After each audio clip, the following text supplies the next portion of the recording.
Hello mga kabibigo, welcome back sa ating bagong YouTube channel. Ito ang pinakamaingay ng YouTuber sa balat ng YouTube. Ako si Kabibig, maglebak-lebak na daw with evidence na ko po ipakukulong. Incite in contempt si Atty. Larry Gadon at si Atty. Topacio ang nagsampa sa Korte Suprema. Nako, kung akala yung natakot si Gadon, hindi mga kabibigo. Sinagot ni hindi na ba yung attorney si Gadon, no? Disbarred kasi siya. Sinagot ni Larry Gadon, si Atty. Topacio, at hinamon ito ng singing showdown. Si Baste, naghamon ng suntukan, pero ang gusto ni Torre, boxing match. Itong si Gadon, naghamon ng singing showdown ni Atty. Topacio. Halaka. Ano kaya ang sasagot ni Atty. Topacio? Willing kaya si Atty. Topacio na mag-singing showdown instead na magsumite sa Korte Suprema ng kaso na ipasite in contempt itong si Larry Gadon. At ito pa, ang komento ni Larry Gadon hinggil sa issue na ito ay sabi ni Larry Gadon na most of Atty. Topacio's clients are in jail. Ooh. Sabi pa ni Larry Gadon, I understand why my friend Atty. Fer Topacio had to file a contempt case against me. This is his style, creating a lot of noise to attract publicity and attention to himself. Ooh. Sabi pa dito ni Gadon, some of his most famous clients who fell victims to his misconception of a good defense lawyer are all in jail now whose cases do not see a glimpse of hope for acquittal. Ooh. He explained that exonerations and acquittals do not need noise but reason. Oh, iba si Gadon ha. Talagang hindi siya takot kay Larry Gadon. Kasi sabi ni Gadon na, ay nako, hindi ako takot dyan. Parang feel ko ba? Kasi yung mga kliyente ni Topacio, lahat ay nasa kulungan. Oo. Walang pag-asa na ma-acquit. Lahat ay nakukulong. Halaka mga kabibig. Ginagawa lang niya ni Topacio to attract publicity and attention to himself. So, KSP lang si Topacio. Yan. Parang sinasabi doon. So ito kabibig ha, ito yung video na kung saan talagang wala nang kawala si Larry Gadon. Hindi na attorney ka, disbarred na kasi si Gadon, no? So ito kabibig, makinig tayo ha. Ito yun, oh. Let's watch this video. Contempt against Congressman Percival Sendanya. Ito na, Percy. Professor Richard Hidarian. At yung best friend, yung best friend ni Atty. Topacio, si Secretary Larry Gadon. Yes! Bakit nagpalakpakan ang mga tao? Pag sinabi yung best friend ni Topacio si Larry Gadon, bakit sila nagpalakpakan? So happy ang mga tao na i-cite in contempt si Larry Gadon? Hala, pati si Percy. Hala, si Hidarian. Gadon! Asolun! Larry Gadon! Asolun!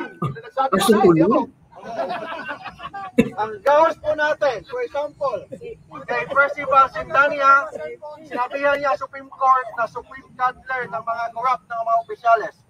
Second, itong si Richard Hidarian, nag-post sa Facebook and sa Twitter niya na lahat daw ng mga justices ng Supreme Court appointee ng mga Duterte, therefore, hindi independent ang Supreme Court. Ooh. Bilang abogado, as an officer of the court, we have the obligation to defend the integrity and the independence of the highest court of the land. Yes! Yes! Bakit? Kasi kung wala ng credibility ang Supreme Court, wala ng matirang justisya sa Pilipinas. That's why, as lawyers and as a Filipino, we have the obligation to defend the independence and the impartiality of the Philippine Supreme Court. Correct. Yun ang gagawin po natin ngayon. After this, pupunta na ako sa loob, mag-file na po tayo ng petition to declare those three individuals for indirect contempt. Yes! Indirect contempt pala mga kabibig. So yon. Ito ang mga ito ang mga komento ng ating mga netizen, mga kabibig. Is there any case higher than indirect contempt? The penalty as outlined under the rules of court is a fine not more than 30,000 pesos or imprisonment of 6 months or both. Too small to insult, mock the highest court of the land. Oh, 30,000 pala yung fine. Or else, makakulong ng 6 na hindi taon, buwan. Oh.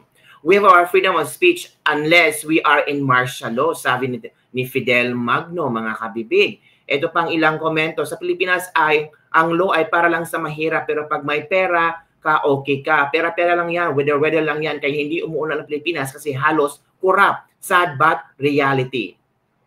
They deserve. We don't know how to respect the decision. Ikulong walang galang sa justice system ng Pilipinas at sa mga justices. Kaya siguro sa ICC nag-file ng kaso sila. Totoo naman sila, Richard Dow, nasaktan ba kayo sa katotohanan? Wala naman talagang credibility ang Supreme Court. Sabi ni Rigunan Rick, mag-file kayo ng gang kung gusto nyo. Yun mga kabibig ha. Kung walang credibility ang Supreme Court, wala nang justice sa Pilipinas, that's exactly what happened right now. Tama po yan.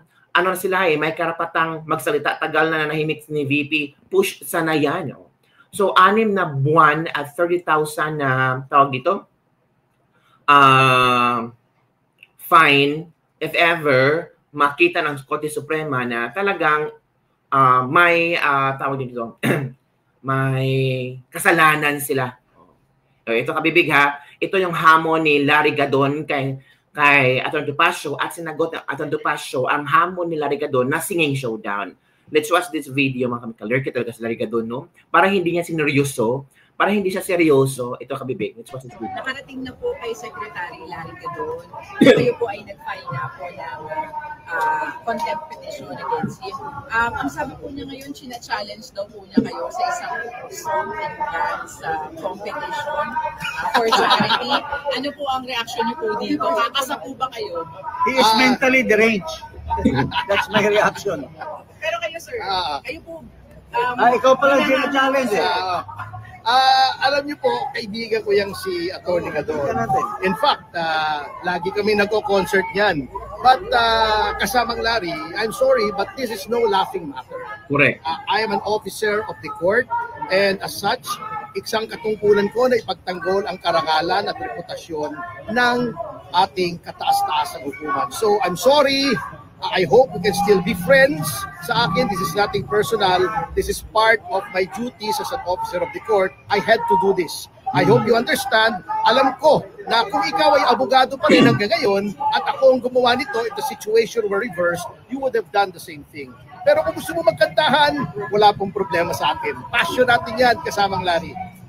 Oh, so okay lang kay Atty. Topacio ang magkantahan, pero itong kaso nila kay Larry Gadon ng cite in contempt sa Korte Suprema, walang personalan to.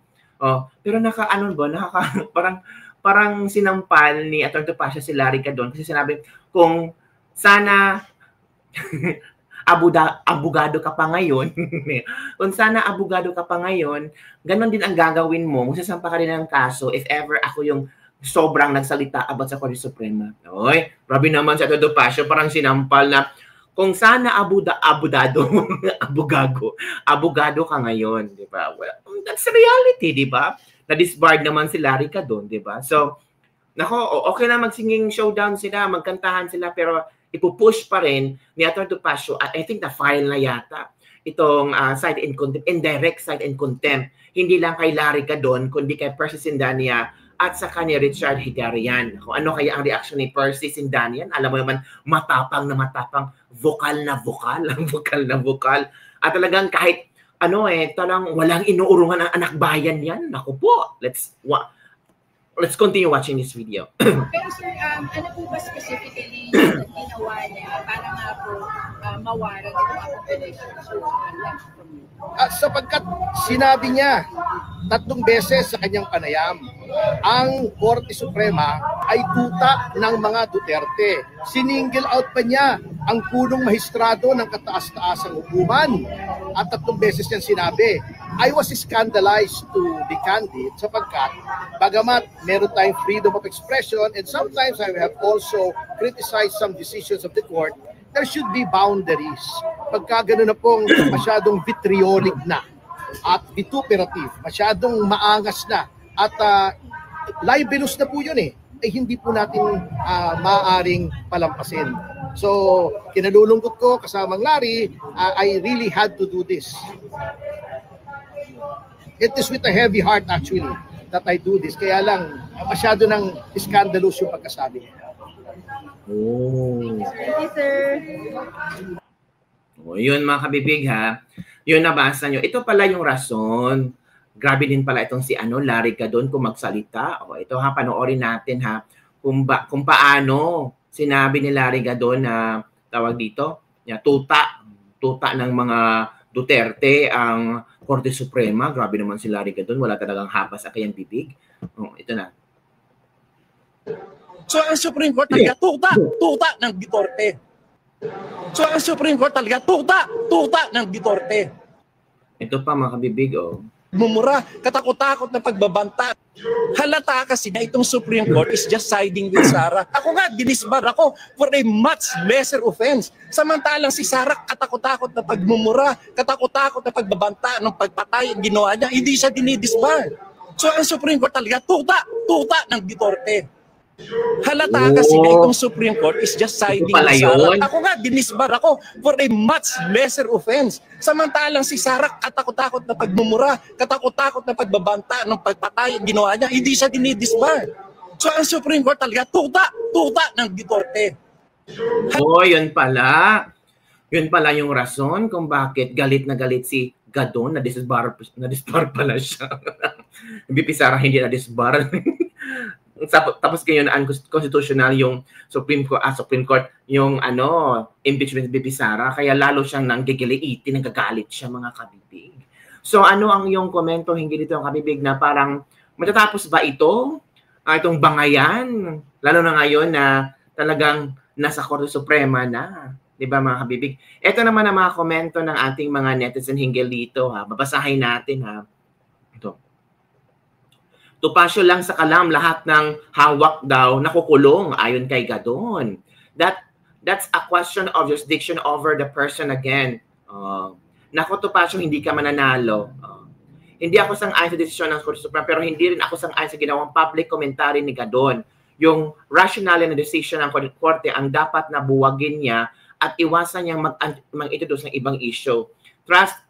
Truth and justice must prevail at naniniwala akong tama ang sinimulan ng Kongreso to try for the impeachment case. Patas ang level ng power ng legislative at judicial ayon sa Doctrine of Separation of Powers. So hindi ibig sabihin na kapag judicial na salita ay sunod-sunuran na ang legislative, sabi ng isang netizen. So bawal na pong pumuna, bawal umalma, sabi niya ito. Agree ako kay Atty. Gadon dahil totoo naman sinasabi niya 13 Jesus appointed Duterte. Ay, talaga. So yun, kabibig, ang mga komento ng ating mga netizen, ang yung iba sided with Gadon, ang iba naman ay sided with VP Sara. So ano ang iyong komento hinggil dito mga kabibig? Nako, don't forget to like, subscribe, and share this video. Masasite in direct contempt ba itong si Percy Sindania, tapos si Richard Hidarian at saka si Larry Gadon? Makukulong ba sila? Alam nyo, tayong kasagot lang dyan, ang Korte Suprema, kung na-offend ba ang Korte Suprema sa mga komento nila, sa mga sinasabi nila, at ang pagtawag nila na tuta ni Gadon na tuta ng mga Duterte, ang Korte Suprema, lalo na mga maestrado. Nako po. So don't forget to like, subscribe, and share this video para sa mga latest trending news nating pag-usap-usapan. But for me, mga kabibig, no, may rason naman si Atty. Tupasyo. Kasi si Atty. Tupasyo ay spokesperson ng PDP Laban for impeachment matters, di ba? Si BP Sara nagsalita din, nagpasalamat siya sa Korte Suprema na talagang nakitaan talaga ng Korte Suprema na unconstitutional ang impeachment case na isinumite ng House of Congress, mga kabibig. So, hintayin natin kasi nalaman natin na ang Senado hindi na sila convene as impeachment trial. So August 6 yata magbotohan kung ipapatuloy ba itong impeachment case ni Bibi Sara sa Senado or hindi. So yun lang, kabibig. Don't forget to like, subscribe, and share this video. Bye everyone. See you next time.